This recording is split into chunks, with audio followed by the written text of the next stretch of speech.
Hey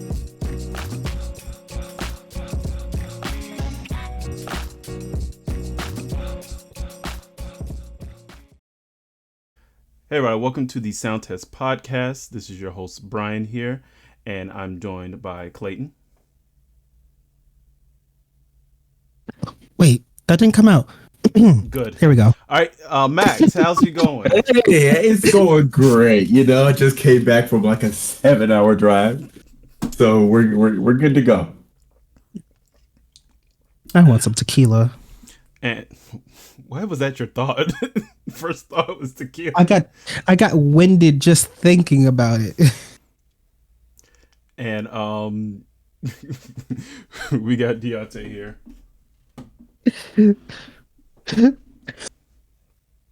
That look. You gonna say something, champ? I did. Leave me alone. Get out of my face. Rude. Damn. Oh, good. So this is part 2 of an earlier discussion of us and our experience at Momocon 2023. So please watch or listen to part 1. We kind of went over the first day as well as, things to look out for if you're going to a con, why you should go to Momocon, what's the benefits, what's the cool things you can do, what to be aware of, especially in terms of parking and all that stuff. So it was a cool discussion. So with all that preamble aside, we're just going to kind of jump right into the second part of the discussion, which is day 2. Yes. So day 2, we got there a little bit later. One, because our day 1 was so late. Yeah. Was day 1, was that the night we went to Cookout, or was that day 2? That was 2. Okay, yeah, that was was day 2. 2. Okay, so we came there a little bit late, but we was smart enough to stop at Racetrack beforehand, get some food, bring some snacks, and we had made it just around enough time for the 1 p.m. sessions. So before I say what I did during the 1 p.m., Clayton, what did you do during the 1 p.m. session on Saturday?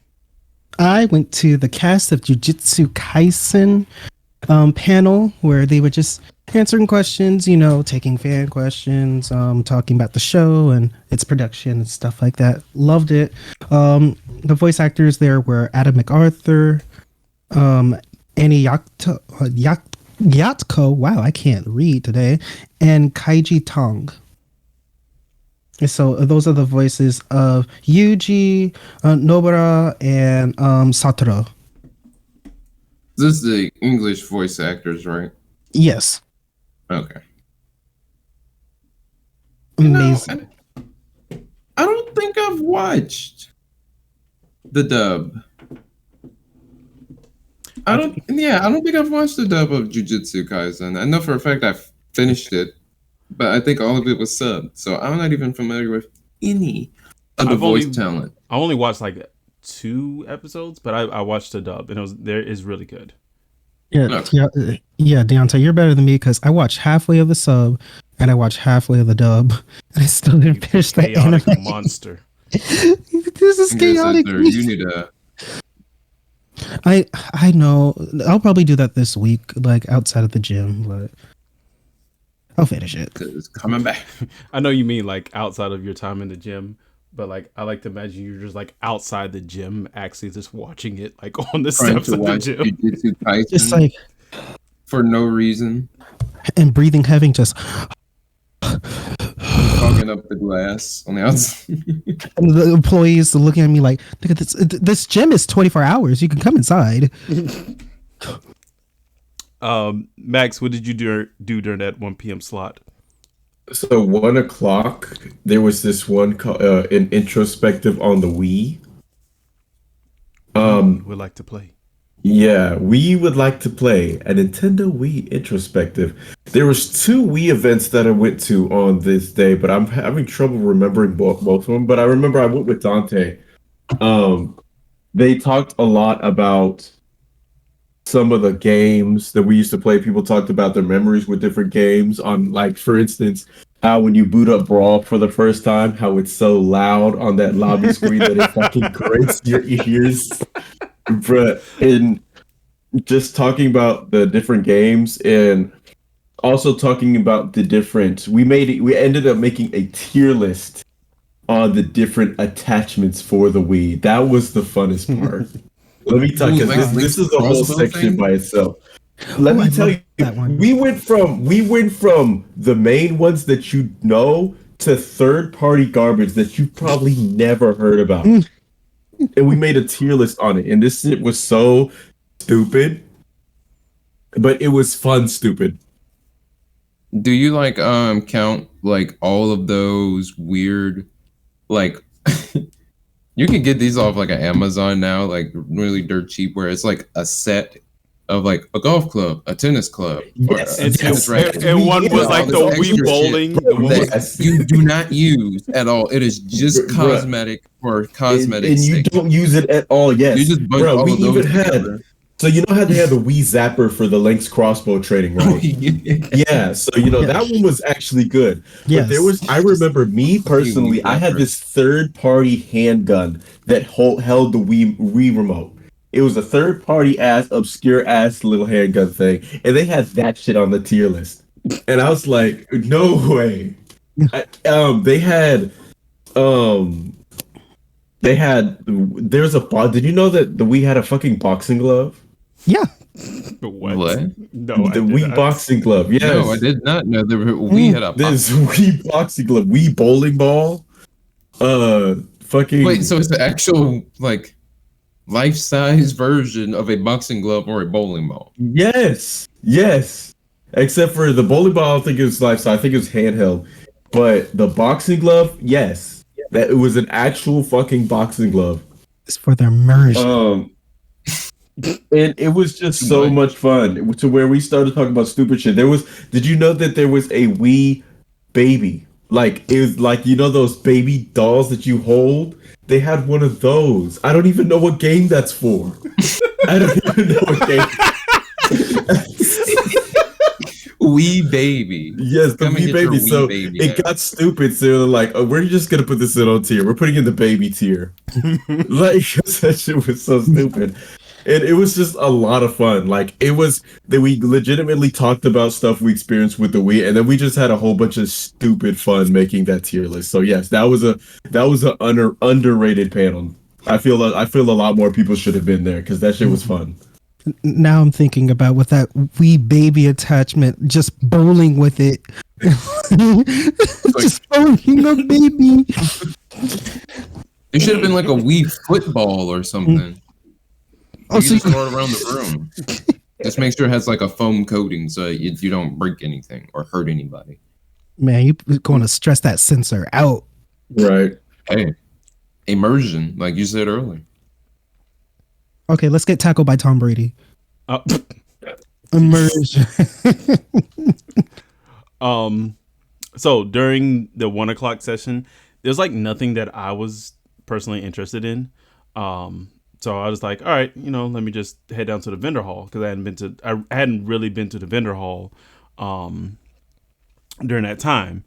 And so I was like, all right, going down there, and then I see like in big letters the DMC logo, like from Run DMC, and I was like, oh, that's interesting. There's like a comic based off of DMC or something, and I was like, I talked to the guy at the booth, and I was like, what's the inspiration? And he's like, and all that, and he's like, well, Daryl explains it better. I'm like, Daryl, and I looked to my left, and I don't know why I didn't process it, but it was Daryl McDaniels, the DMC of Run DMC, literally standing right beside me, and he was having a whole separate conversation with this other person, and I just don't know how I just didn't see him. And I was like, oh shit. It is like a hip hop legend right here at Momocon. It was weird. And I was like, absolutely, I'm going to meet this man. And like I went and talked to him. I talked to him about like how much I love hip hop, how I'm an educator, musician, all that stuff. And I asked him, what was the whole thing behind it? And his story was really interesting.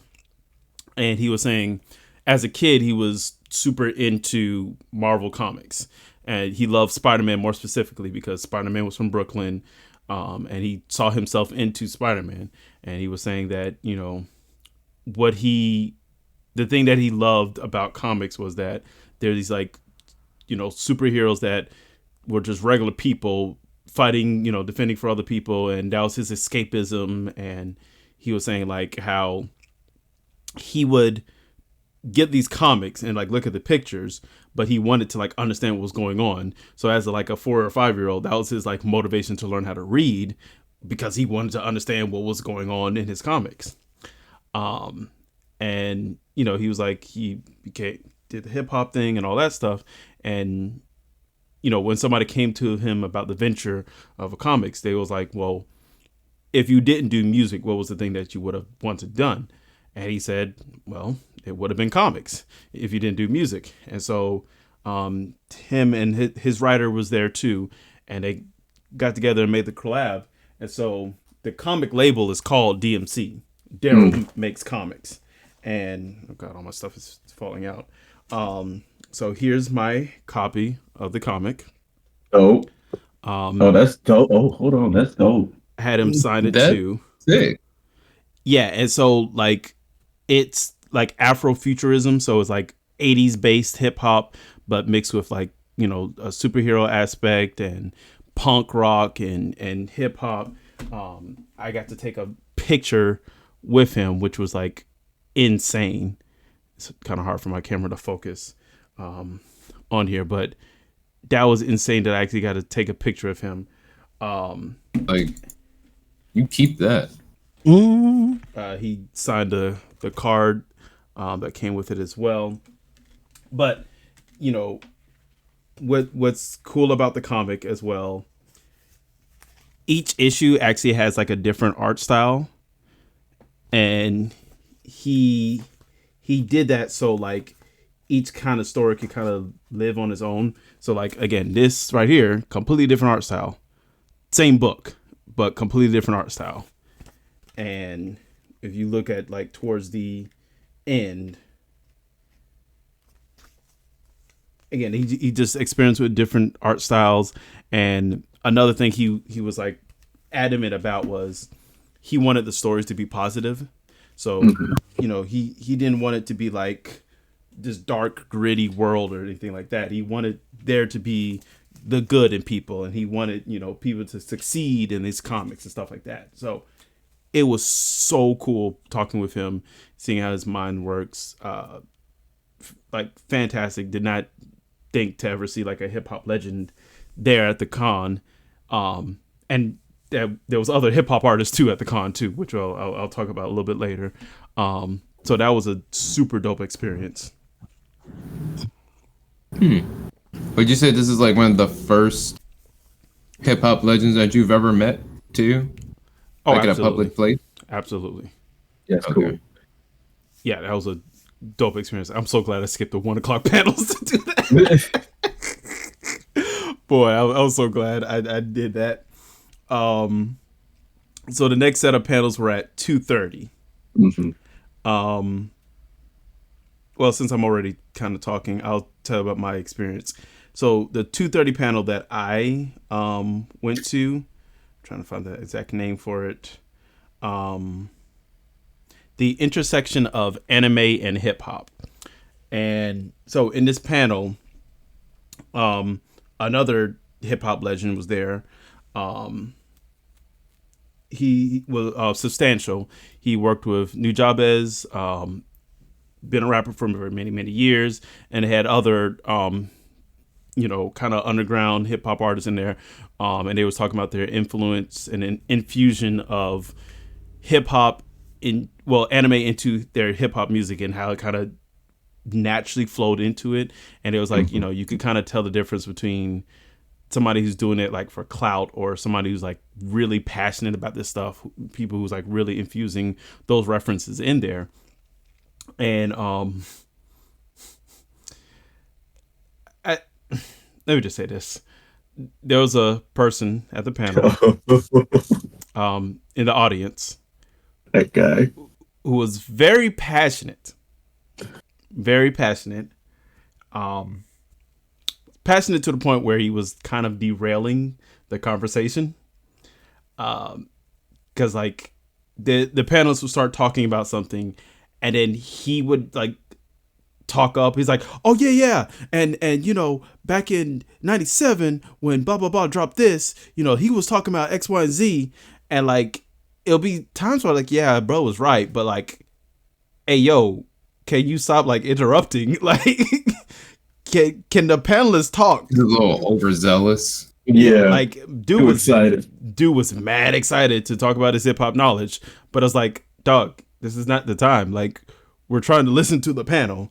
And like it kind of got to the point where he was just like annoying because he just kept on interrupting, and he would kind of go on his tangents for like 2 to 3 minutes at a time.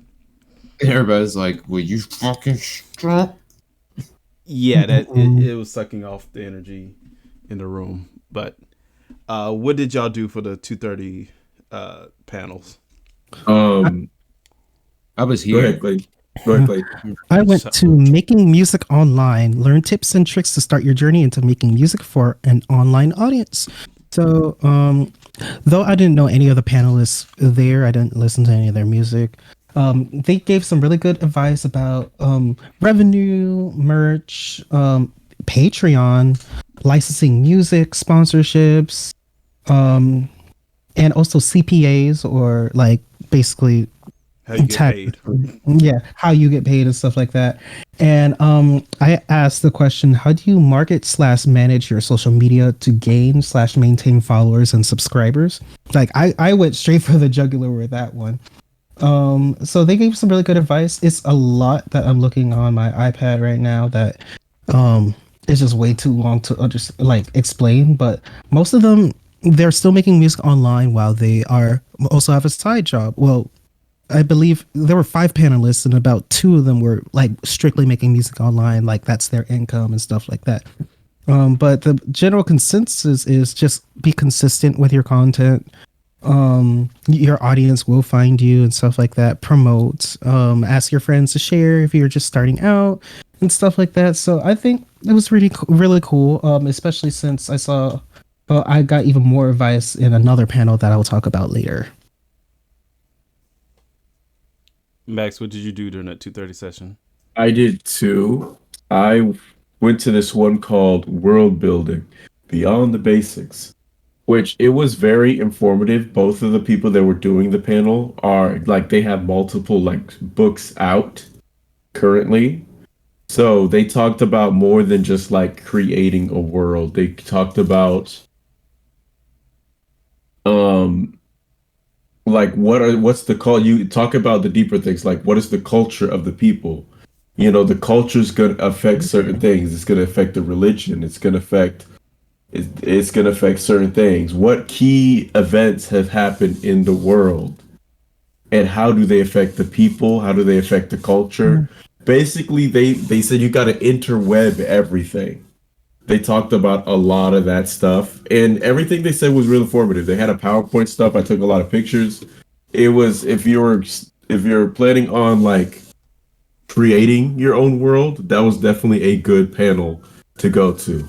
After it was over, I headed over to catch the tail end of the one that Bryan was at, the hip hop and anime and gaming.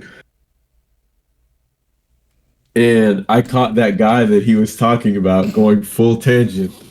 Like he was very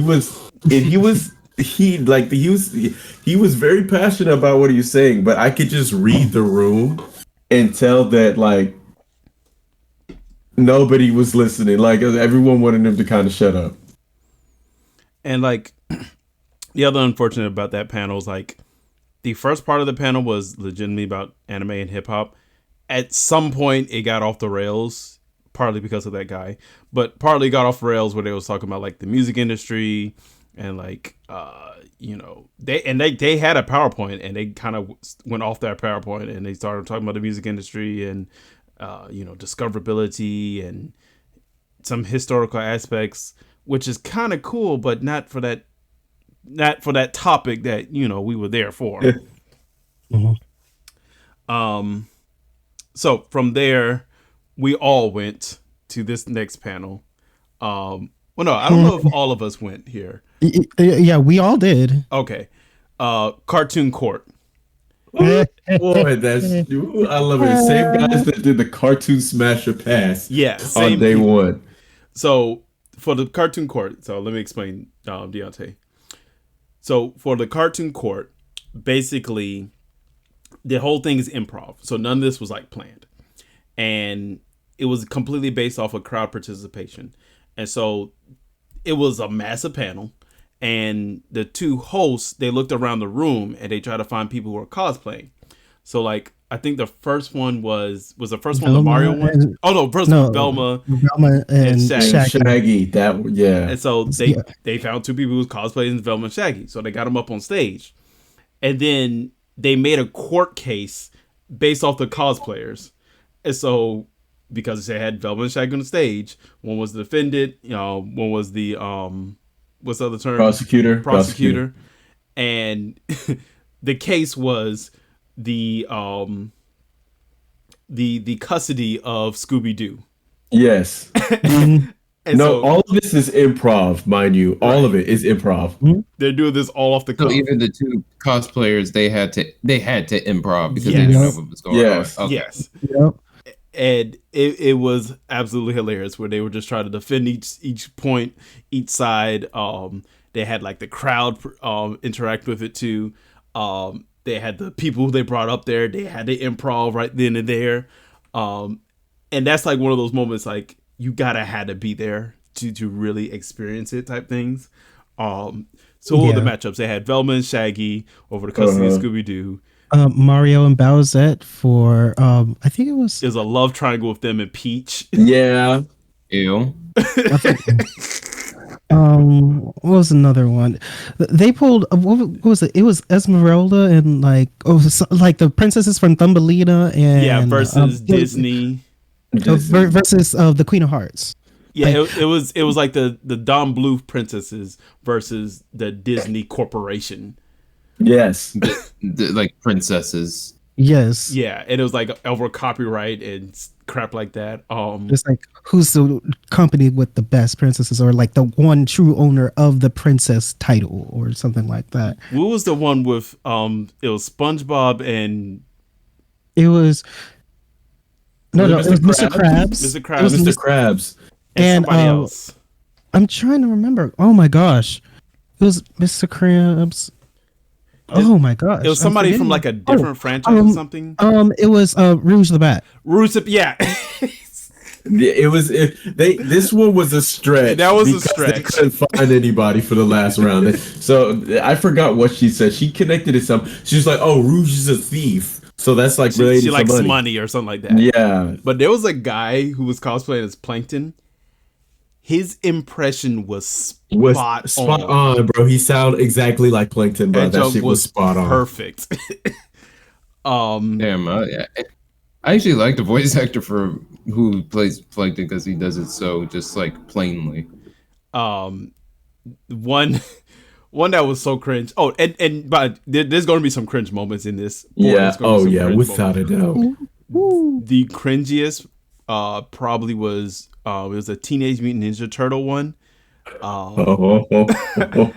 And it was like a girl who was like clearly like maybe 14, 15. Oh, this shit. And they asked her something and she just like, yeah, because he's a bitch. And everybody's like, no one expected that. Nobody. At all. Nobody. Because this girl is full out straight bitch. Like, enunciation of the being. Yeah, they were either cosplaying Michelangelo and Donatello, I believe. The kid said that. Yeah, the kid said that. Yes. And yes, like, okay. Funny as hell. Okay, bro. It was Donatello and Leon. It was Donatello and Leonardo like over like inheritance over Master Splinter. Yeah. Like and like Lord, the panelists were so off guard with that. They were just like, all right, we're done. Yeah, like I really enjoy the panel because they were again, as you said, they were same panelists from Cartoon Smasher Pass, AC Race Bus, Jax Blade, who I really like, Palestino, and Saber Spark. Loved it. Oh, that's the one with Mr. Shark, the black guy. Yes, Who? Jack's Blade. Jack's yeah. Blade. Where he creates videos around anime workouts and stuff like that. He recreated Saitama's workout, like what was it?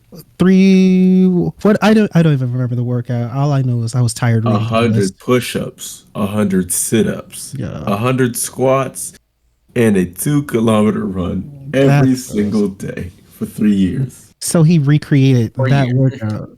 Jesus Christ. I'm tired just thinking about that. 2 kilometers. I hate jogging.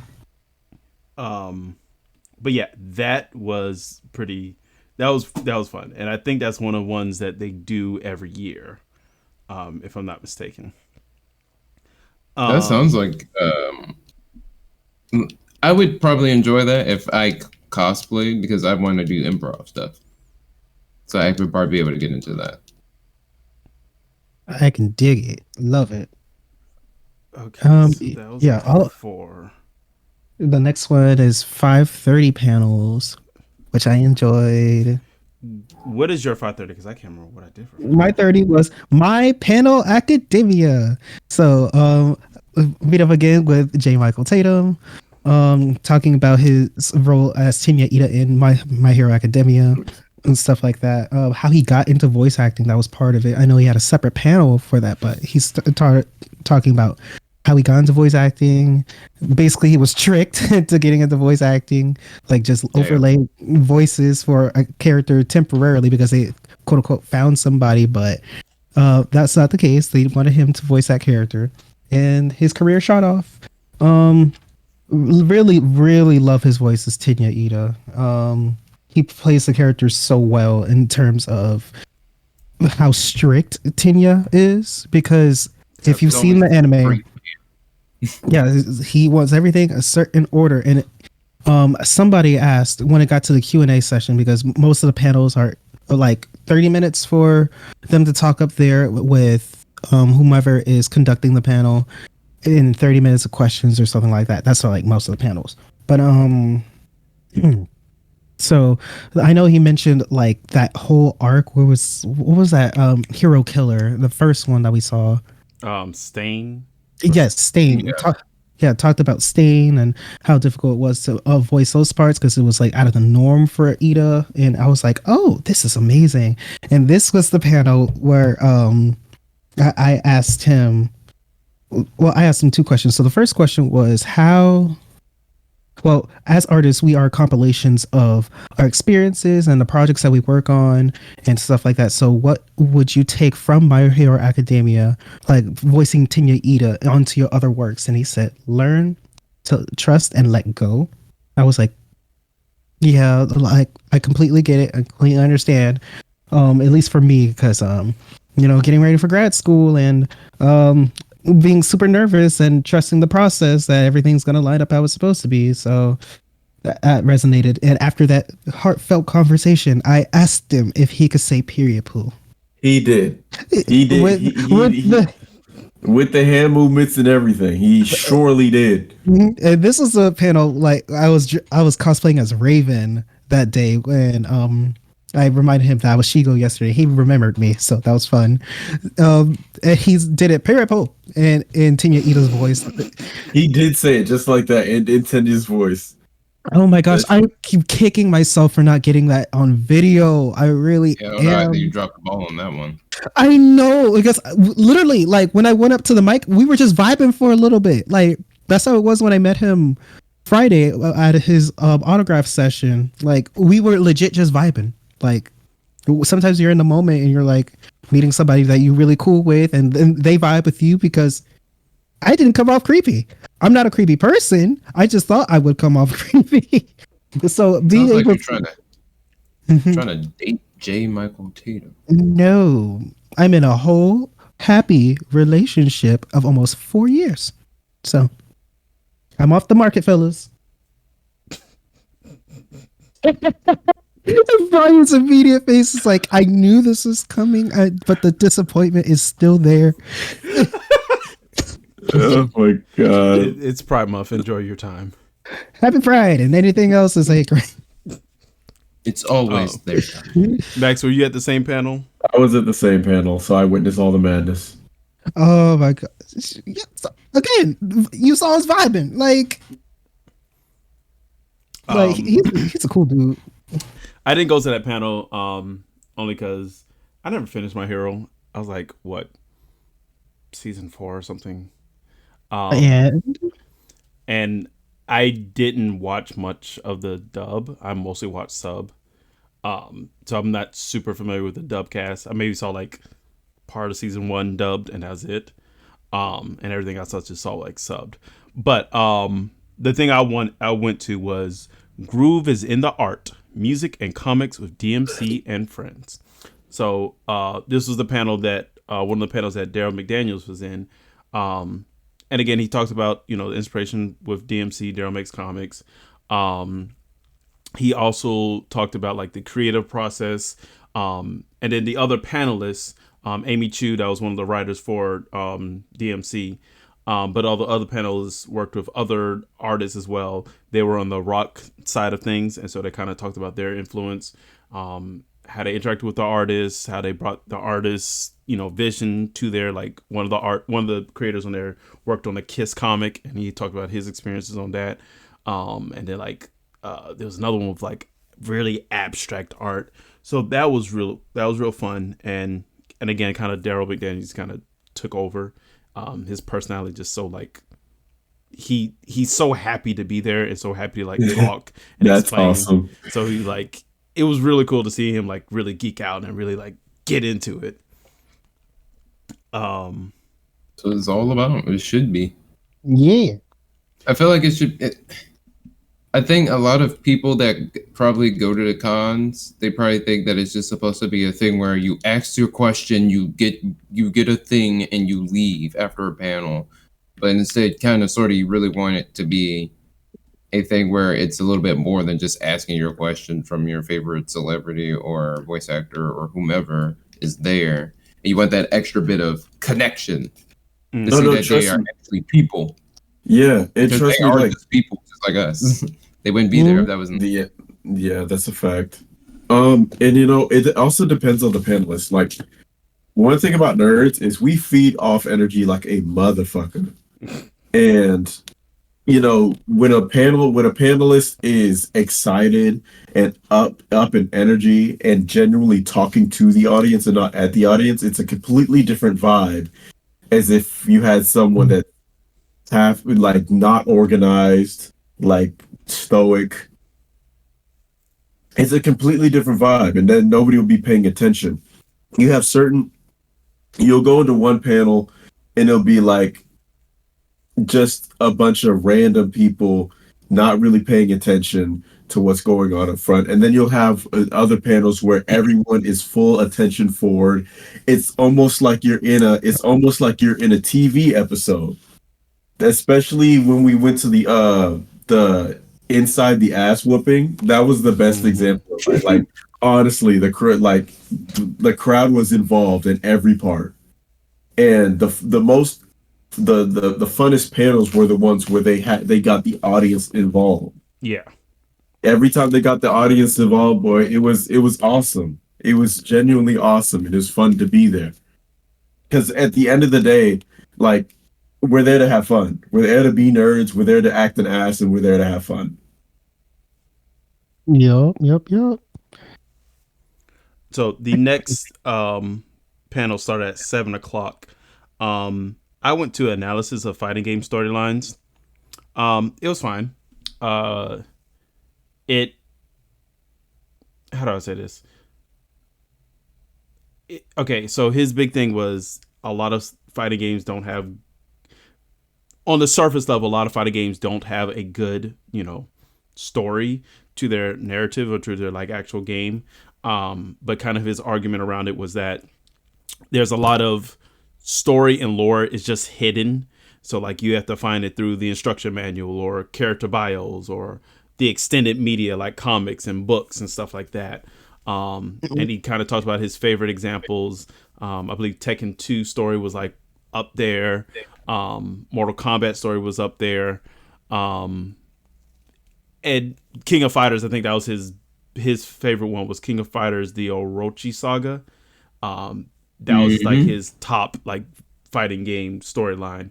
But he also showed like bad examples too, like the Dead or Alive movies and like the original Street Fighter movie, and like, you know, he showed bad examples too, and you know how people could take, and you know, it's like a lot of fighting games have simple premises, and it's just like, it's funny how Hollywood would take those simple premises and just completely destroy them. Blow it all the way up. And make them so unnecessary. I'm looking at you, Dragon Ball Z live action. Right. It's like something that should be simple. It's literally just a Journey to the West, but they somehow like messed that up. No.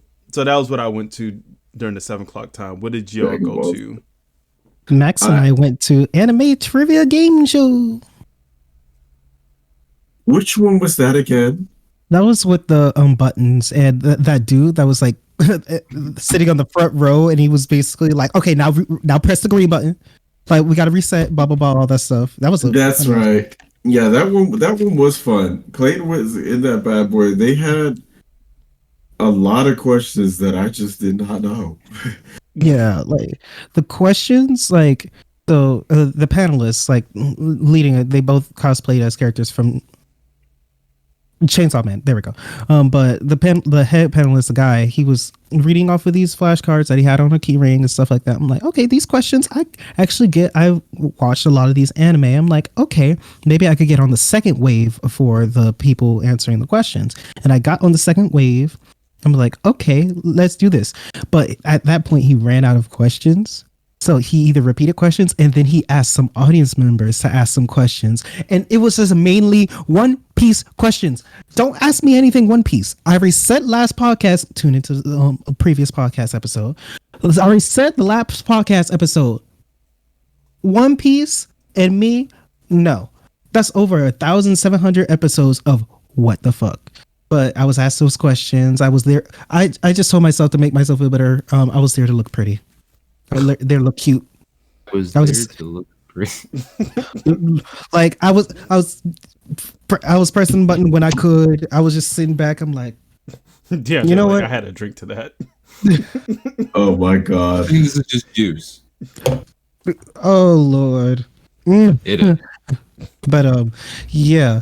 But it was a really well ran panel. I'm not gonna knock the people who knew all the stuff, and like it was really cool. I'm just a dumbass when it comes to like some big anime, and I hate to say it, like I forgot almost everything in Bleach, because there was one question. It was like, what's the candy Ichigo uses for like something with a soul? And it was soul candy, and my brain was just like loading. Honestly. You had that fucking fax machine sound. Yes. No, I got that dial up. That colorful circle that spins. Man, making that AOL dial up internet fucking noise too. Had the buffer. Yeah. Just a little bit. Just a wee bit, but I enjoy the panel nonetheless. Really well ran. If they do it again, I'll make sure I'll have watched a lot more anime by that time. Mm-hmm. After that was another panel. We all went to the back alley beatdowns, which was just the second part of Part 2 of Into the Asshole. Same thing basically, just different fights. So after that, we had very different stories, very different explorations. I'll talk about mine first, and I'll let y'all talk about the rave. All right, so here's the preface. If you're gonna do the rave, buy the tickets early. Buy the tickets the same time you buy your regular Momocon tickets. Yes. Yes. Because they will sell out, especially the day of. So make sure you do that well in advance, because there is a capacity for those. But you all went to the rave. I decided to stay behind. Wasn't super big into that anyway. So there wasn't a lot to do after that. I went to Beats and Bites. So some of the rappers that was at the panel earlier, like Substantial, they did a whole hip hop concert that lasted for a few hours, which was cool because I never saw Substantial live. So that was cool to see him And the vibes was really cool in the concert. There was some crowd participation stuff, but it was still a vibe where you could just kind of lay in the back, you could just chill, just vibe out, or you could, be in there and do the crowd participation thing. So that was really cool. I wish more people were there. I felt like the timing was weird because it was at 9 p.m. So most people were like leaving at that time or going to the rave. Early concert. No, it was 9. Actually, that's kind of late. It was late because the first sessions of the con started like 8:30 in the morning. So Yeah. Oh, it didn't. Yeah, never mind. most people were leaving at that time. So 8:30 to it was those 9 to 11 or 12, something like that. So I hung out there for about an hour or so. And then I was like, all right, I'm hungry. I didn't want to, force myself to eat $12 pizza again. Personal pan pizza, which they were still selling at that point. And I didn't want a $7 glizzy. So I was just like, all right, let me $7. It was $7 for a Glizzerino. Yes. So I was like, all right, pull up on Google Maps. All right, let's see what's walking distance. All right, there's this that place we tried to go to Friday night.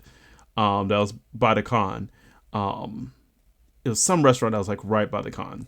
But, I know what you're talking about. But the parking was full when we got there or whatever. So I was like, okay, 20-minute walk, not bad. Let me go walk over there. I got time. As I was leaving the Georgia Congress Center, a mass flood of people pour out of the Mercedes-Benz stadium. Because apparently there was a concert that happened it was an Ed Sheeran concert that just so happened to be on the same night and just so happened to exit right when I was going on there. So thousands of people are pouring out of this stadium all at once. So I'm walking through this crowd of people, get to the place, and the security at the thing said, yeah, we're not taking any walk-ins. You have to have a reservation. I was like, okay, great. So I walked this 20 minutes for nothing. So I walked 20 minutes back to the con. And I was like, all right, let me look at what else is here. All right, cool. Waffle House. That's a 10-minute walk from here. So I walk over to Waffle House. Bunch of people at the Waffle House. I asked how long the wait is. She's like, an hour. Not waiting an hour for Waffle House. So I walked my ass right back to the con. Oh my god. And proceeded to be hungry until you all went out the rave. And the crazy thing is there's still stuff to do at the con.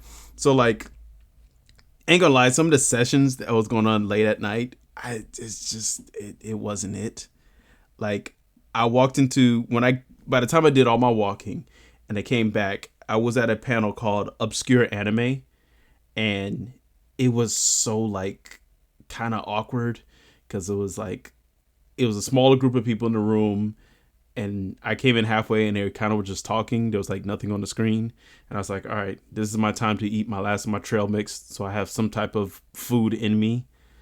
And then I walked out of there, and then the other panels were there was some podcasts, stuff that I didn't care about, like the Ruby Trivial Slumber Party or Latin Dancing for Geeks or JoJo's All-Star Trivia R, Dead by Daylight Trivia. Nothing that I cared about. So you know what I did? I walked my ass all the way down there to the basement level, played on some arcade games, went to the console free play, looked at some stuff over there, and kind of just, bid time down there while y'all got out of the rave. And then we met up, and my night ended with finally some food, with us staying at Cookout for 45 minutes in that line. I don't want to think about that. I don't it want to was think that long. I do not remember that being that long. Max was out, boy. Yeah, that's why I don't remember it being that long. I was asleep. You are not. Max told us, hey, wake me up when we get up to the line. And so, we got up to the line. He was like, hey, Max, we there. He's like, it's like, he's like, did you want to order anything? He's like, no. And went back to sleep. We've been drinking at the I don't remember any of that. I was quite drunk. Man, so that was so funny. I'll bring it to y'all so y'all can talk about the rave experience. Ooh, boy, it's first time going to anything. What? Oh, my bad. One thing before that. There was not a lot of people in the panels that late at night, but there was still a bunch of people in the area. And so one of the things I remember when walking to the Waffle House, there's just a massive amount of people just outside of the convention center, like in that little courtyard area right by the scene center. Yes. And it's like, there's people blasting trap music. There's people blasting rock. There's people blasting indie music. Everybody's just dancing and like people's just yelling. At some point, they just started chanting ATL, ATL. Yes. Just started randomly chanting that. And I remember walking past like one of the security, and they talked to another security, just like, how long are they out here until? And the guy was like, until 2 a.m. And she was like, damn. Man, oh man. On that shit? Yeah, no, in the courtyard itself is a party. Like, if you don't want to pay, like, the courtyard, it's always like that every year. You go to the little courtyard right there, it's always a party. Yeah. Even though when I went 2 years ago, it was so many people smoking cigarettes, bro, that there was a smoke screen. Like, there was a smoke screen. I had to go inside because I couldn't breathe. I was breathing in straight cigarette smoke. But anyway, on to this rave, right? So it was me, Clayton, Noah, and Khadijah. We walked in this thing. It's loud music going on. You hear the music going on upstairs. I headed downstairs. We headed downstairs first. Got some drinks in our system. And we went into the rave scene, which itself, it's dark and there's a lot of flashing lights. So if you have epilepsy, don't do it. Not for Not a good idea. Not at all. But I didn't know what I was getting myself into. This is my first time going to a rave. I didn't know what I was getting myself into, but the music was lit. Like, everything you can bump to, everything you can jump to, everything you can dance to. They started remixing. They had remixes on different hip hop songs, different anime. They had remixes on anime openings, different rock songs, just everything, and like just jumping genre to genre to genre, and it was lit as hell. After drinking, we were just kind of awkwardly in the back at first because we didn't know what to do. Yeah. But once we got some liquor in the system, boy, man. Yo, some man, and right at that exact moment when the liquid courage kicked in. Right. We got from the back of the scene to the front of it, and I don't even remember how. I remember well, first I gotta talk about the drinks. First of all, it is expensive. Yes, pre-game. Yes, definitely pre-game on your own. Like, do that, because I spent, I think, $52 that night. Jesus. And that was for like 2 or 3 shots and 2 drinks. And I was like, this is too much. My local bar, way cheaper. But hey, it's a rave. They need to make money. But I remember because, again, don't justify the price. I mean, it was at the Tabernacle, so they obviously had to pay, like, to have the rave at the Tabernacle. Came from the river. Why are you spending $50 on 3 drinks? And shots, but they had some drink specials. But I was still in cosplay. A whole lot of people were actually in cosplay. So again, along with Max, first rave, and then first rave, like cosplay and like being with fellow cosplayers. Man, I remember by the time I had my last like drink and shot, like I'm at the front. I'm with our other friend Khadijah. But I got a glow stick from on stage, like just ran and raving. There's one girl person. I'm just gonna go with person. don't know your gender, but love you. They just like tap me on the shoulder. I turn, and then they do the little Korean heart. I'm like, oh, I did it back. I'm like, cool. And then we just ended up hugging, like side hugging, and I'm like, this is what people do. Cool. And then later on, like probably like a few songs later, I'm back in the back, and I'm over here like duck walking, I'm voguing, I'm doing my... He was full out voguing, yes. I was full out voguing in my Raven cosplay. I wish I had my boots on because that floor was slippery from sweat, alcohol, and everything in between. Which sweat, alcohol. I had his boots the entire time. So when I was doing that trek, I might as well have been bodybuilding at the same time because I had those big ass boots in my book bag as I'm doing this trek. I'm sorry. I really should have got them because it would have been so much easier to do that. Like, believe it or not, it's easier to vogue and duck walk in boots rather than tennis shoes. But I was doing all of that. Shut up. I mean, if my birthday is coming up. Oh yeah, my birthday is next week. Woo! Hey. Woo! Dang, it was that fast? Jeez. Yeah, June 21st. That's my birthday. But after I was doing all that voguing, and I was dipping or death dropping, what people will recall it. So yeah, I was doing all that. I get up. There's this girl just hugs me. I was specifically remembering it's like she was a girl. She hugs me and all that stuff, and then she hands me a bracelet. I'm like, okay, cool. I'm gonna put on the bracelet, thinking nothing of it. I'm still like tipsy/drunk, more so on the drunk side because I wasn't driving. And when we leave the rave, I remember just looking at my wrist. It's a teal and pink beaded handmade bracelet that said whore.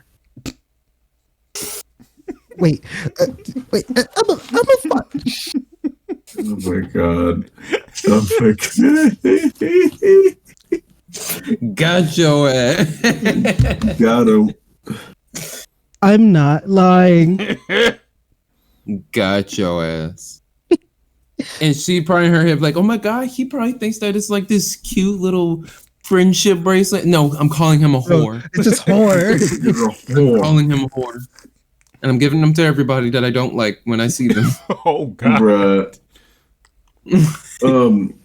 I think the highlight, I can't say highlight, but a moment to remember for me, Squeamish Alert. Okay. Oh god. So I don't like this. they had this. They were passing out at a certain point. They started throwing out these little glow sticks, right? Uh-oh. Like these, not even glow sticks. They're like rods that light up, and you just start doing like you can like put them in the air and stuff. So I was walking forward. I'm vibing. I'm dancing, and someone does this. I'm behind them, and there's a little there's an indentation on the tip of it. And it literally scoops underneath my eye right here, and they scoop that bad boy. And I thought my eye popped out of its socket. I thought my eyeball popped out of its socket, and I had to literally luckily I closed my eye, I blinked just in time, so it didn't get under my eye. But it got here on my lower eyelid, and my lower eyelid was way up here. I had to scoop it out, and oh my god, the pain. I hate this story so the much. The pain. And I couldn't see out of that eye for a split second. I thought I was blind. I thought it was over. I thought my eye got scooped out. It was over. I thought it was over. This is it. But I was in pain for the rest of the night. I was everyone's dancing. I'm like, oh my god. I need to. I'm suffering. I'm actually suffering. I can only imagine the scream, that Tom and Jerry, when Tom stubs his toe or some shit, and it's like that. Yeah. It's just your eye. Oh my god! I'm sorry, Max. I didn't know you got X-ray from MK or some shit. Someone tried to scoop my fucking eyeball out. You was in a trailer for MK1 reboot. Legit. Oh my god. But other than that, there's as the night progresses, more stuff starts. The different artists get on the stage. They had background dancers. not background dancers, but like the dancers on the stage, all fine as hell. Freaking NPCs. The NPC. Not the NPCs, but yeah, they had dancers on the stage, fine as hell. So if you know, there's just a lot going on. The music's great. The alcohol was fully in the system. I'm pretty sure there's some people that were on some other things in there, but not I. Out there zooted.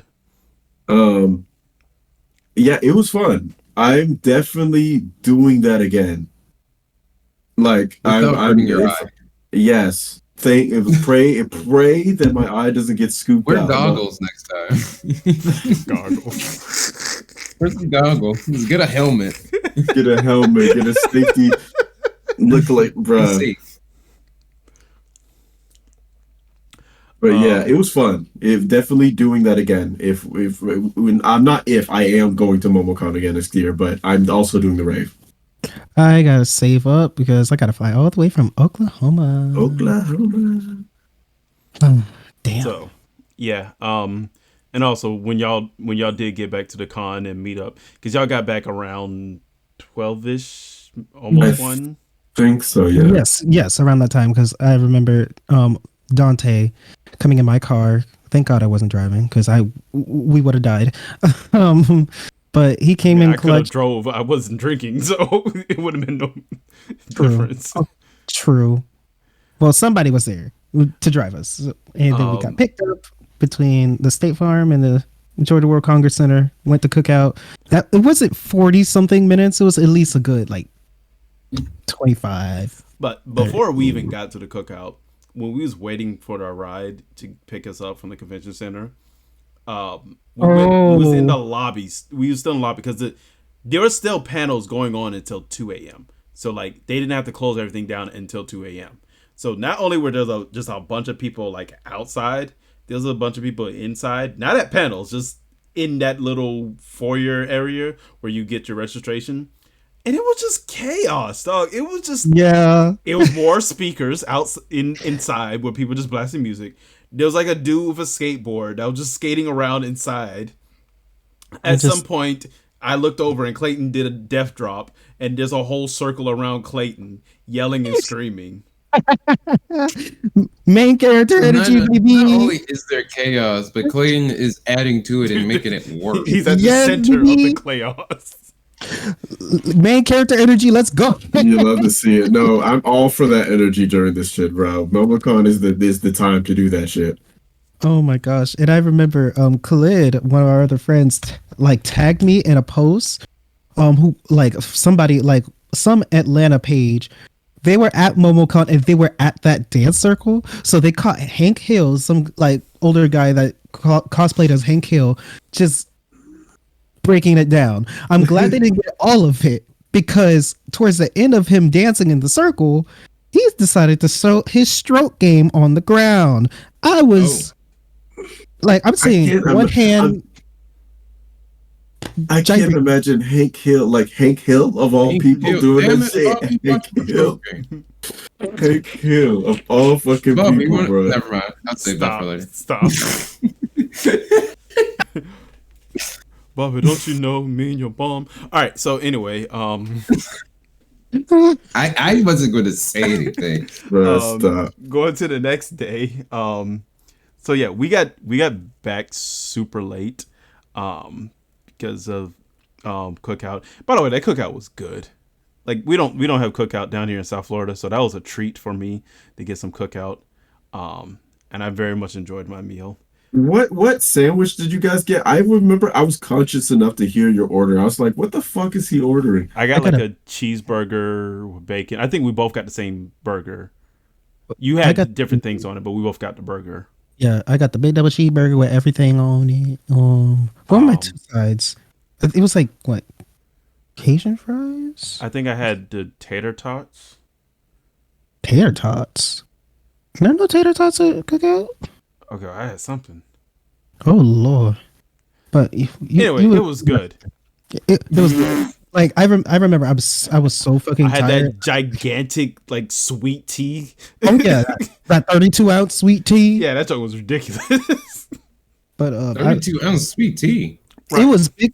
Like I used to work at Cookout before I started teaching. Man, And like okay, so if you never like seen a cookout, because I the first time I seen a cookout was like when I was in college. So it was like, what is this magical place? You would get a side, like the price is cheap. You'll get like a main meal, but then you'll get like two sides. But the two sides will be like, you could get something like fries, but you could also get like chicken tenders for your sides. So you could get like Cajun wraps. You could get nuggets. I want to say hot dogs. Well, hot dog is main item. Okay, hot dogs main item. Quesadilla as a side. $7. Oh, hush puppies. That's what I had. Hush puppies. That's what I had. I had hush puppies. And like then you also get a drink with it, and your total would be like $8. It'd be like $8. You get all of this food. Oh, and you could sub your drink for a shake for just an additional $1. Really? Yeah. I'm going to Cookout more often now. I've been avoiding it. Wait, there's some up there in Virginia? Hell yeah, it's like 10 minutes away from me. Oh my god. I wish I had something down in South Florida. Like it's up the street, like the main road. It's okay, side tangent. It's Cookout, it's Zaxby's, and there's another Georgia like only restaurant that I wish we had in South Florida. Like, cause Zaxby's is here in Virginia. They don't have any in South Florida. Well, anything north of Florida on the East Coast. You said Cookout, Zaxby's, There's something else that's like Georgia based, or at least I know it's in the South area. Whataburger? We definitely don't have no Whataburger. that Whataburger. That's like Florida. That's like that's Florida and Mideast. We do not have no damn Whataburger down here. But like, I get so damn tired of McDonald's and Wendy's and Burger King. Like, give me something different, dog. Bro, I haven't had any like of that in so long. It's been great. You can't avoid it. In where I live, you can't avoid it because they're like one on every fucking corner. It's just. Yeah. I can't remember what your restaurant you're talking about. I don't know what restaurant you're talking about. I want to say it's another chicken place similar to Zaxby's. Zaxby's. Raising Cane's? Yes, we don't have Raising Cane's. Okay. Raising Cane's. If you got a Raising Cane's, like fuck a Zaxby's. Fuck a Zaxby's if you got Raising Cane's. And I only had Raising Cane's once, and that junk was delicious, dog.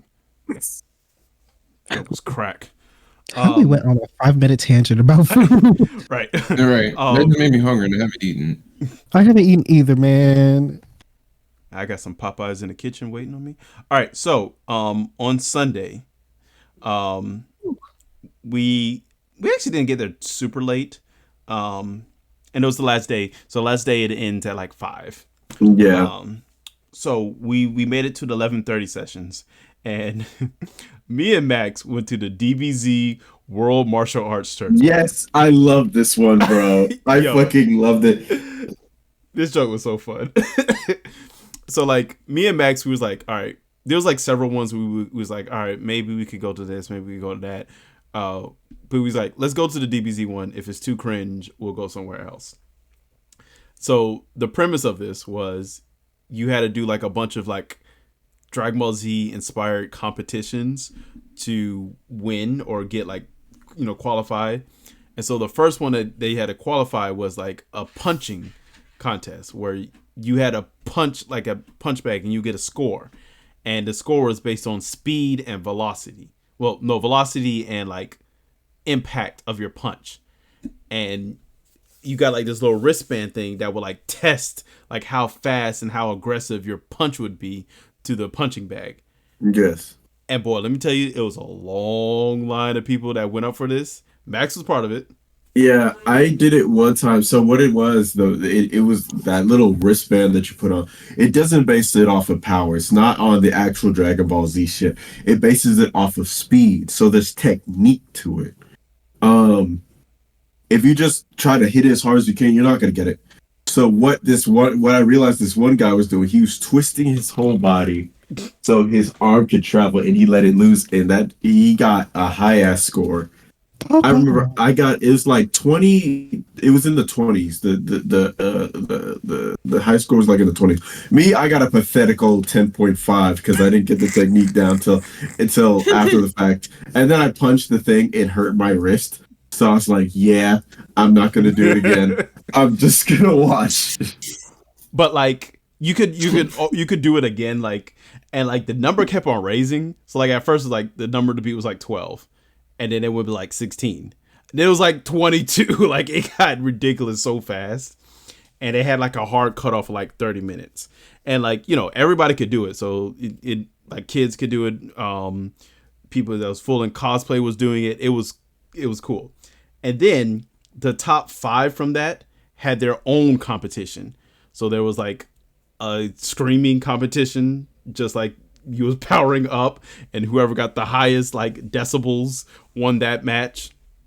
There was the balance, where they had to balance like plastic bowls of rice while doing all the Ginyu Force poses. Yes.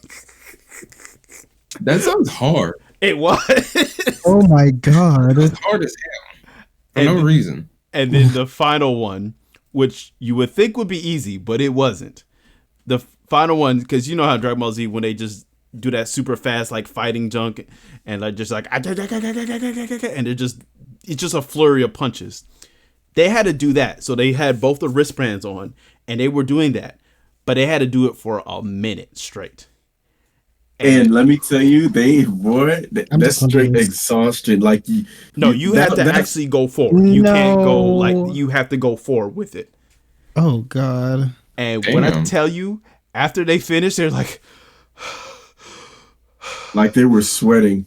Like it was, boy, yes.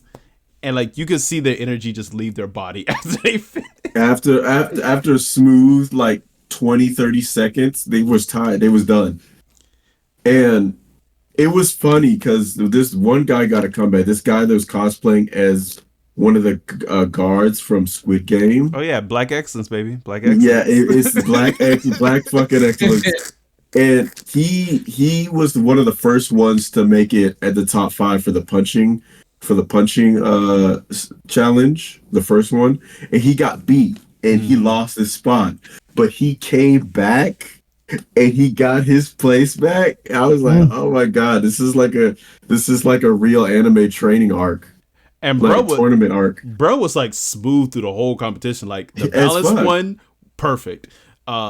He was like in character the whole time, so like he had like slow movements as if he was in Squid Game, and like he didn't take off his helmet until like the very end and junk. Yeah, for dramatic effect, right? And mind you, they did all of this. The grand prize for winning. Bro, you would not believe this shit was hilarious. The grand prize for winning the entire competition was a box DVD set of Dragon Ball GT. GT, not Super, not Z, GT. The worst one. They just tried them, bro. Bro, you tried the fuck out of them. I'd be pissed. I would be thoroughly pissed. Oh, if I had to go to the goddamn grand tour. It was dumb fun. Like that event was dumb fun. That was definitely the highlight on Saturday. I mean Sunday. Yeah, and they had a survey afterwards of like, what do you think about it, and what do you think we could include in the future to make it better? Yeah, it was real good. And like on that same survey, you saw like the other stuff that same group does. I can't remember all of them, but one of them that stuck in my mind was the hero achievement test, or hero what's it called, from My Hero Academia, where they have to like the test they have to pass to become a hero or a hero in training. I know what you're talking about. I just forgot the. Yeah, they had their a license like that, proficiency test, something like that. It was like the hero license test and stuff like that. They have a thing similar like that they do for My Hero based themed. So they didn't have that there at Momocon, but obviously that's one they take at other cons that they do. So that was real cool. What did you do at 11:30, Clayton? 11:30, I went to diversity support in cosplay. So I'll just read from the app. So cosplay is a vibrant, multifaceted community, but there are still persisting struggles for marginalized groups such as POC cosplayers. Join Yaya Han, Alley Cat Cosplay, and Storyteller Cosplay for a candid, honest hour of discussion on how to navigate the cosplay scene as a POC, how they each found success within, and how we make cosplay a more diverse and accepting community. So that panel loved it, and like, because I'm just now starting to like get into African American history, like, and I'm now starting to get into cosplay, even though I've been following Yaya Han since 2014, 2015, when she recorded actually at a convention I went to, Animate Miami.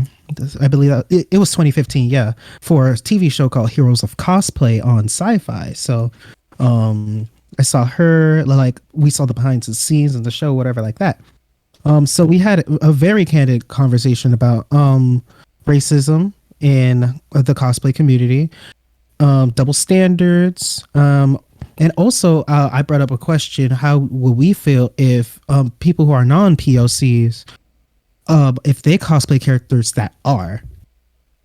And that sparked a really good conversation about doing things respectfully and stuff like that. And we also talked about blackface and how that has been a thing in media for quite some time, and especially in Japan, like even early as Dragon Ball, like Mr. Popo, like with the big lips and the jet black skin. In fact, almost all Dragon Ball Z characters up until like Oob. Yeah, because Oob was the only one that did not have massive lips. Oob, he actually looked okay. Yeah. We talked about that. We talked about just some crafting things, like some tips and tricks for cosplaying and like wigs and stuff like that. And I got a picture with all three of them. I love them, and I also got their signatures on my iPad on a picture I took with them, so that's fun. And I actually ended up like there was a real moment where Yaya started to like cry / tear up a bit and stuff like that, because it like she was reflecting on her younger self as she was like growing up to be a professional cosplayer. Now she's cosplaying over the world. She recently cosplayed as Chun-Li for the Street Fighter 6 release with Capcom. Like Capcom contacted her and was like, yeah, you need to be Chun-Li. But it was very eye-opening. Like, it's those tougher conversations that need to be had, not with just POC leading the conversation, of course, but people who are not like listening. And I'm glad that the panel wasn't just people of color. There were some people that were white there too. They were there to listen. They asked really good questions, like how they can support POC cosplayers, how they can respectfully cosplay characters that are not of their own race and stuff like that. So very good panel. 10 out of 10. If all three of them come back together, I would love to see it. We'll do again. We'll do again. Okay, moving forward, we had the 1 o'clock panels. I actually jumped around quite a few of these. So at first, me and Max was going to the same one, but that panel was like stupid crowded, so I left it. So Max, you can tell us about the gotta cook 'em all Pokemon. Oh, yes. That one was actually pretty fun because the panelists were actually chefs. The panelists were all chefs, and they were all well versed in what they were talking about. They had a list of Pokemon that they have recipes on, and talking about how they would each approach cooking this Pokemon. It was pretty fucking morbid, yes. In my head, I'm thinking that they're making recipes to look like Pokemon. No, they're talking about cooking them. They're talking about cooking them if they were killing real. a Psyduck and cooking it. Cooking that bad boy. Psyduck a la mode. Yes, and the stuff they were talking about, they were being very descriptive. It sounded very delicious. Some of it sounded delicious, and the best thing is they had a Google Drive. They shared a Google Drive with everybody of actual recipes that they made that are themed after their different Pokemon. Oh my god. That means you can make side duck frogwa. Let me read a couple Ooh, of them. imagine a Actually. Garbado pizza. Oh my god. Let me Fried Magikarp. I just realized what you said, Squiddy. Sauteed Gyarados. Oh my god. Drunken Dragonite. That's gonna be a martini. Drunken Dragonite. Or like, ooh. Alt Magnetite. I'm logged into the wrong. Not me thinking about which Pokemon I'm gonna eat. A Bulbasaur Cobb salad. Ooh. Let me see. Where did I see? Steak. But it like at one point, because I came back to the tail end of that, and at some point it was like asking for like audience to say add Pokemon suggestions. Didn't somebody say Mr. Mime? Yeah, that was they asked for the last one. For the last one, they asked for something really wild, and they said Mr. Mime. No. That's like Eat Mr. Mime. That's like eating a human. He's very humanoid. You can't do that. Oh god. Just know. Well, Max is looking that up. So when that was Phil, I went to because I'm just a massive Jurassic Park fan. I went to Jurassic Park's influence on dinosaurs. Because I just love Jurassic Park. I love dinosaurs. And it was really cool because they kind of went through dinosaur media, like how dinosaurs were depicted in like TV and movies, and like kind of like how it was depicted before Jurassic Park and then after Jurassic Park. And they talked about like Jurassic Park's influence, like design of the T-Rex, design of like the raptors, like how Jurassic Park raptors don't have feathers, but historically raptors have feathers. And like, they showed us like other media that kind of stemmed up from the popularity of Jurassic Park. So I love that as a Jurassic Park fan. When I left there, because I left there halfway through. Was Jeff Goldblum there? I wish. Oh my god, I wish. I briefly stopped at Cartoon Query. And the description is favorite cartoon YouTubers as they weather some of the most confusing, confounding, and unlikely questions about your favorite animated shows. I was only there for a few minutes, but when I came there, the topic was what is truly under Double D's hat from Ed, Ed, and Eddie.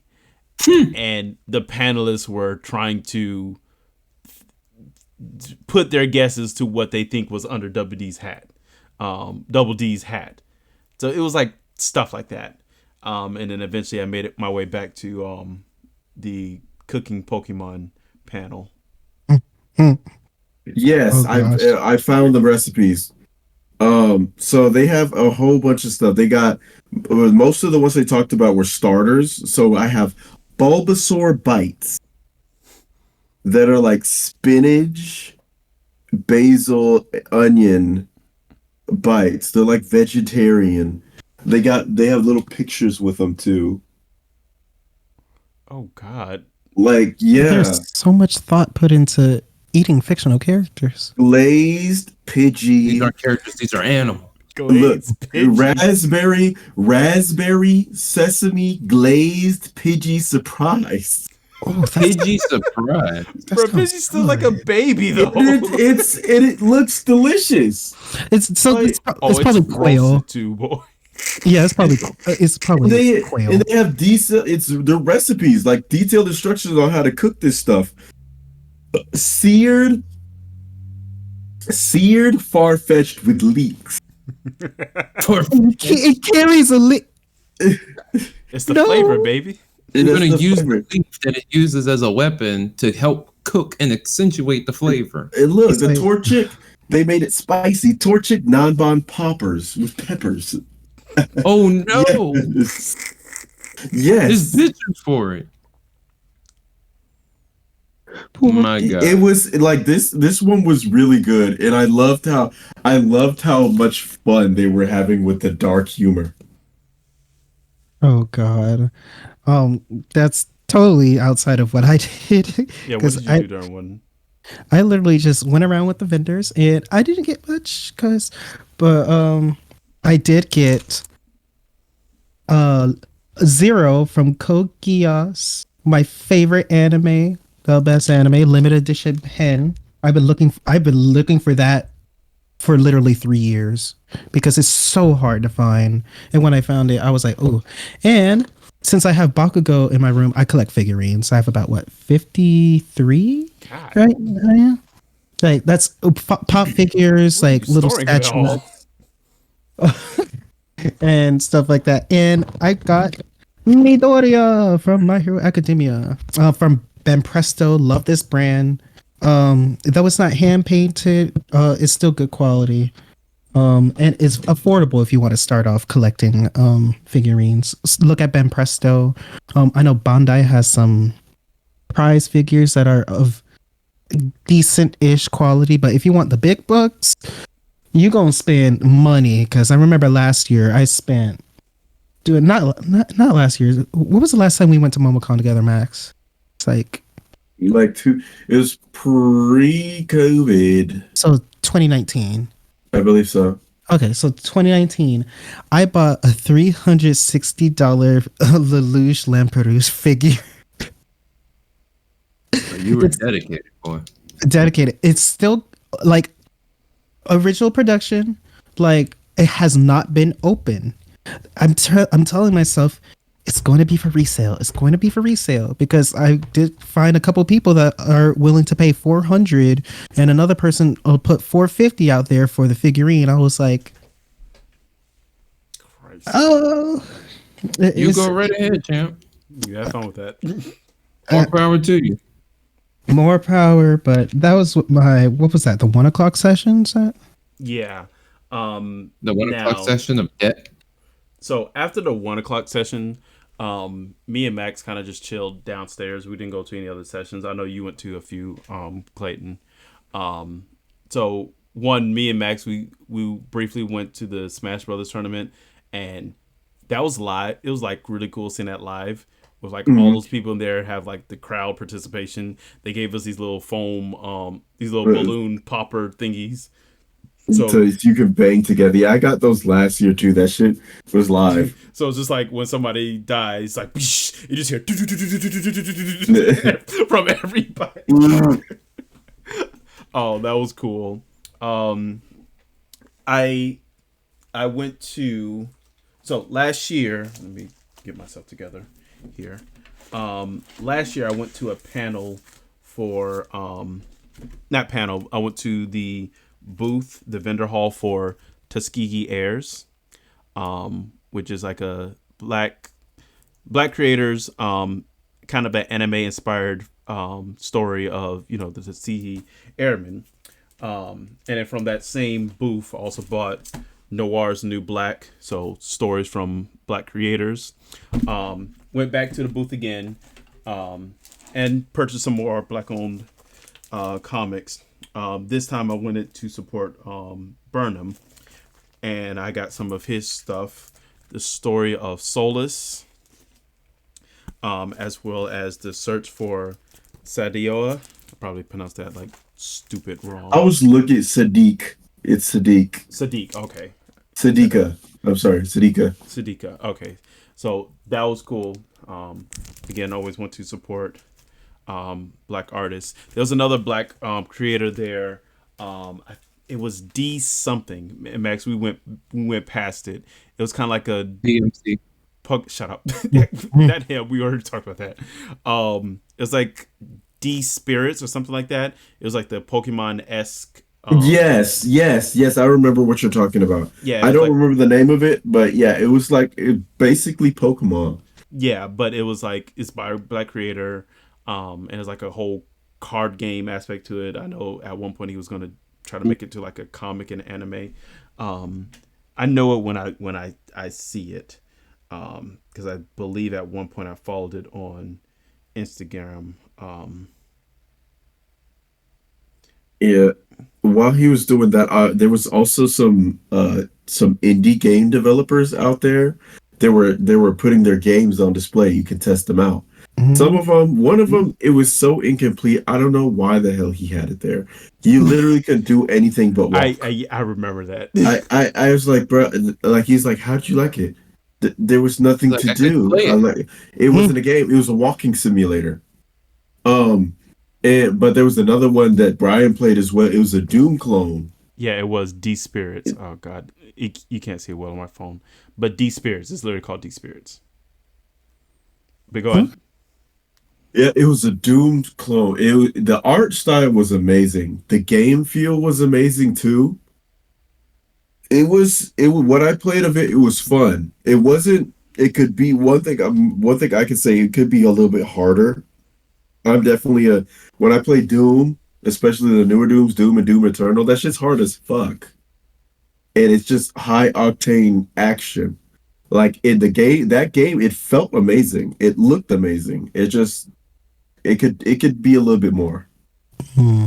Speaking of which, that reminded me, there was a game that I played, and that I'm choosing to follow because there's this music YouTuber, we all know the name, Insane in the Rain Music. Yeah. He Mm-hmm. completely composed all the music for a game called Breeze in the Clouds. It's a platformer. The game looks like it responds really well. I played it a little bit when I was doing my 1 o'clock session. Love the game, love the music, even more so. Definitely gonna check that out on Steam if I can even like run it or something like that. I'm gonna find a way to play it. I will. Like, I would love to support Insane in the Rain and the um game developers for Right. this game. These years that at least I've been following them, and I put y'all on to them.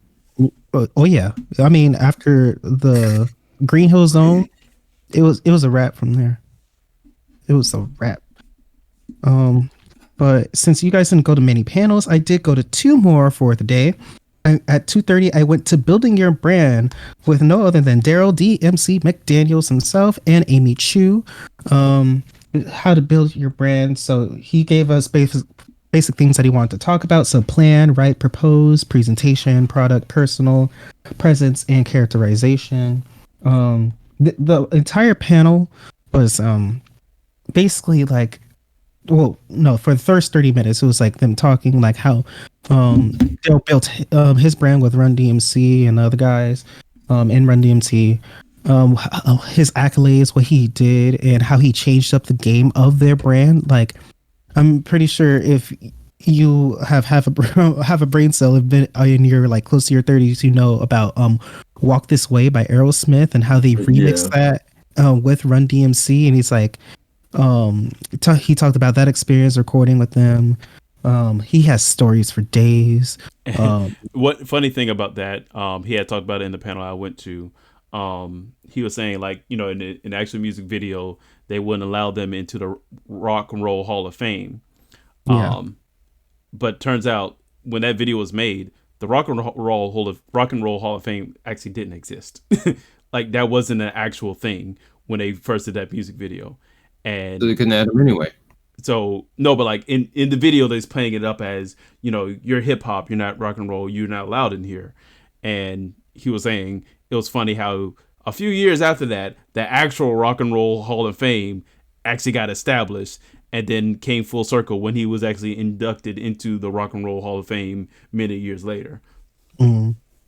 And he also promoted his book where he talked about some heavy topics. But there were some questions from the audience, and I'll share what I asked. So, for your brand, how do you introduce new facets to your content while having many talents and skills? Because on one side, I'm still like, I'm not.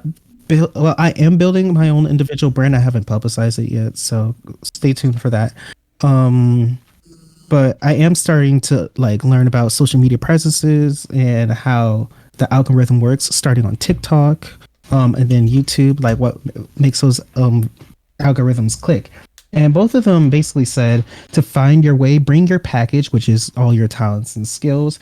How you construct your package is important. And Daniel, he actually, not Daniel, Daryl. I wrote Daniel for some reason, probably because whatever. But Daniel, he was like, study Freddie Mercury and David Bowie because they are like huge, like they were pop/rock stars that changed their brand time and time again and changed with different genres. And quite frankly, you could have added Michael Jackson to that too. Yeah, because Michael Jackson changed his brand a lot. But people asking how to get into writers' spaces, how to rebrand after establishing yourself with an established product and stuff like that. So it was very informational for people who want to become independent content creators or and I think this is a panel that POC really needed to like be present, and they really were present because we don't see a whole lot of media representing us in the light that we want to see it, like in reference to the Boondocks panel that we went to on our first day. I mean but that's a topic for another day. And my last panel was how to YouTube with the four guys, AC Race Best, Jax Blade, Palestino, and Saber Spark. Like how to YouTube. I asked, where is this? Oh wow, Saber Spark actually had an actual informational panel that just shit post. Yeah, like that sounds like a troll within itself. But he was actually on the serious side because like there were people who were there very curious as to like how do YouTube. Somebody asked how valuable are playlists, what's the best way to create a channel around nutrition, like that was specifically for Jax Blade. How is Twitch and YouTube different, their branding, and just asking them what did they do, like how did they do it, how to deal with burnout. I think everybody can relate to that to some extent. And it's just a whole lot of stuff that I wrote notes on, collabing.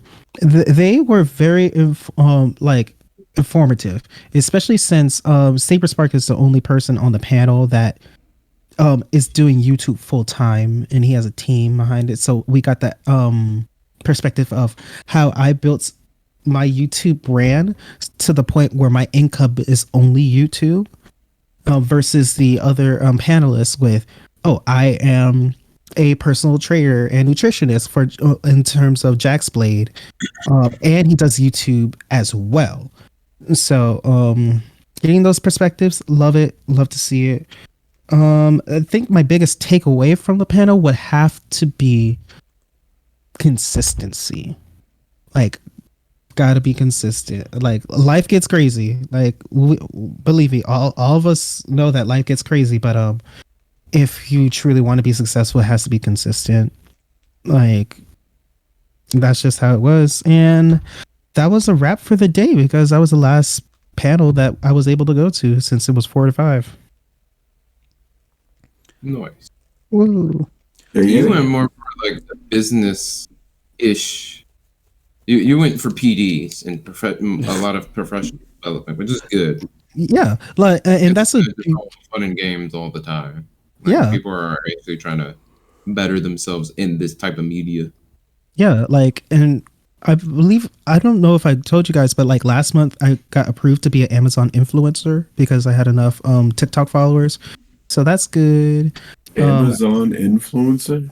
Yeah, so basically, if I make, so I can make an Amazon storefront with items that I personally use. Like I bought off of Amazon. If people click on my link for my Amazon storefront and like they purchase that item, I get a portion of that. Oh, nice. So I got to prove of that. I just got to I got to post more content, especially from Momocon, so I could get views and blah blah blah, do all that stuff. But yeah, and that's the beauty of Momocon. You could go there just for shits and giggles. You could go there to have fun, meet your favorite people, but you could also go for like professional development, as you said, DeYante, like how to make yourself a better person in the creative space that so many people enjoy. So maybe one day you might be on the other side of that panel.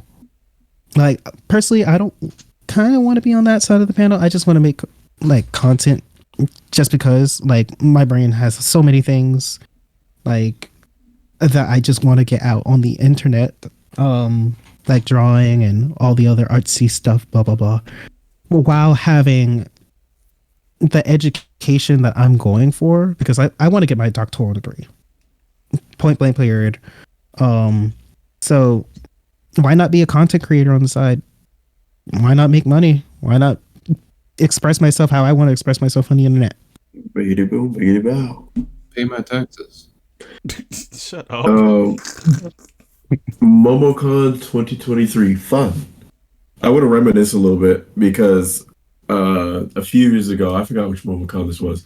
There was me and Trey, my brother. We went to this improv panel, and what these guys would do, they would have people come up, and they'd give you different scenarios for you to act out, and they had the crowd do the improv. And boy, oh boy, oh boy, that was fun. That was funny. That was fun. And that's something I would like to see again. There's the panels that you can go to are so creative, and they're so different every time I go. Like, have you? So you said this is like your fourth or fifth time going, right? Mm-hmm. Have you seen repeated panels? I know there have been. I have personally haven't gone I to know any repeated panels. I know the T-Wood Uncle Iroh, that's a repeated panel because I remember seeing that last year. That Into the Ass Whooping, that was a repeated panel. Okay. Cartoon Smash Smash or or Pass, Pass. that was a repeated panel. The court one was So also a repeated there panel. are some like staple panels. Yeah, and you could kind of that you could kind of tell which ones are repeated because if they're successful, like the Smash or Pass or the Into the Ass Whooping, a lot of people are there. And the app lets you see who registered. Like you can kind of see which is the popular. You'll see like this one has 200 people registered. This one has like 300 people, and then you see this one that has like 1,100 down over here, and you can tell, oh, that's probably the one that I want to go to because it's going to be fun. Those numbers are accurate, by the way. yes, they very much are. And along the lines with like different things being offered every Momocon, the amount of Black representation at Momocon has gone up substantially since the last Momocon I've been to. Like more Black-led panels, more Black-centric panels. I love it. I absolutely love it. And it's just it's awesome to see. It's awesome to go to and see what am I going to see new this time? What am I going to be able to do differently this time? The app was definitely a great addition. Like the app, that shit was awesome. You can make your schedule in advance. Yeah. Oh, that's good. So that we can be way more organized than just getting there and like, all right, what am I gonna do? And scrambling through your fucking paper. Oh, what do I do? I don't think I looked at that paper once. There was no need because of the app. We have technology. But all right. Go ahead. They also invite different voice actors and different celebrities every time. Like last Momocon, they brought the cast from Dragon Ball Z. Like Sean Schimmel was there, Chris Sabat was there, the voice actor for Mr. Satan, the voice actor for Boo, the voice actor for Gohan. Which one? Adult Gohan. Okay. Adult Gohan. It's been like 4 or 5 different. You gotta be more specific. And it was awesome to see. That panel was funny too. Like those people, they were all some cool ass people. And that was when I found out that Sean Schimmel was actually used to be a musician. Like he played French horn, and he taught French horn. Yeah. Jesus, he was that good. Then he got the Goku gig and has been running with it since. Man, he's like, man, it's true. Does that French horn stuff makes him make some real money? Right. All right. Maybe I need to switch.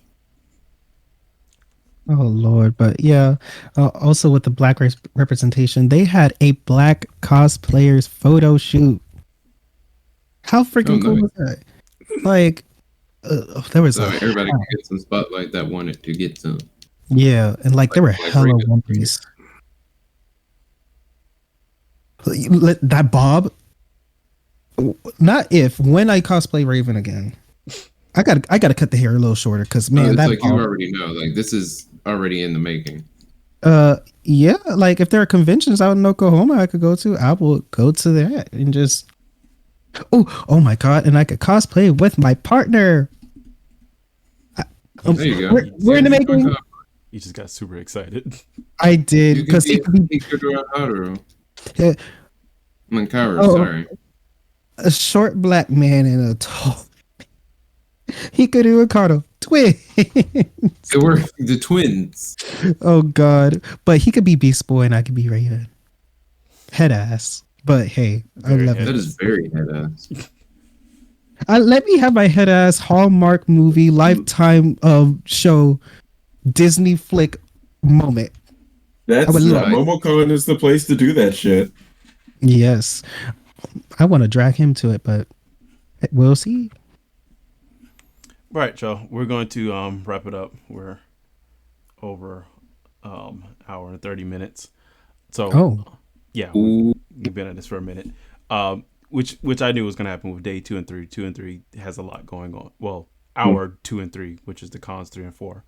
I knew it was going to have a lot to talk about. So yeah, thank you all for listening to us talk about Momocon, and Yes. obviously we'll attend again next year because it is always a good experience despite some of the Thank you hiccups. for sharing. Even though I didn't get to go, and I was very close to going, but I was like, I really need to save money. Like this Again, is going to be expensive. You don't have to worry about expenses next year. We'll just fly to Virginia, knock you out, stuff you into a suitcase, bring you down. Here he goes again. You'll wake up and you'll just be at the Airbnb. It's like, oh, good, you finally came to, and then you get to enjoy the con with us. With a concussion. With a massive concussion, and no clothes, no nothing, no ID, no You money, could buy that stuff at the con. oh no god. phone. We'll make sure you have your phone in your pocket when we knock you out. And on that note, I would like to leave you guys with an out of context quote from Daryl McDaniels himself. Go home and bake that motherfucking cracker. What? That was from the panel. I know the context behind it. I'll tell you guys later. All right, so we'll catch y'all on the next one. On that, it's always Clayton. It's always Clayton. It's always Clayton. God damn. I'm the chaos. Goodbye, y'all. Peace. Later. Deuces.